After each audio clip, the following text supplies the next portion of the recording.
திருப்பரங்குன்றம் கார்த்திகை தீபம் விவகாரத்தில் திமுக அரசை கண்டித்து மாநிலம் தழுவிய ஆர்ப்பாட்டத்திற்கு இந்து முன்னணி அழைப்பு விடுத்தது.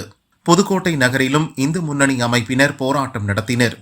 அவர்களை போலீசார் கைது செய்து மண்டபத்தில் தங்க வைத்தனர்.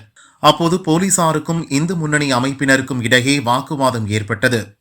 போலீஸ் இன்ஸ்பெக்டர் சுகுமார் இந்துக்கள் மனது புண்படும்படி வார்த்தையை விட்டார். அவர் சர்ச்சையாக பேசிய வீடியோ இப்போது தீயாக பரவி வருகிறது.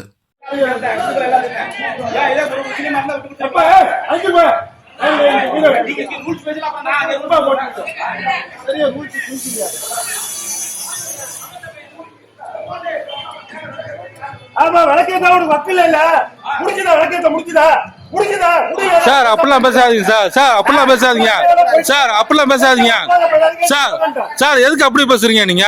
முடிஞ்சதான்னு அப்படிலாம் பேசாதீங்க சார் டென்ஷன் ஆக்குறதுனா என்ன சார்? போராட்டம் பண்ணவங்க உங்க ரூல்ஸ் என்ன பாருங்க, நீங்க பேசக்கூடாது.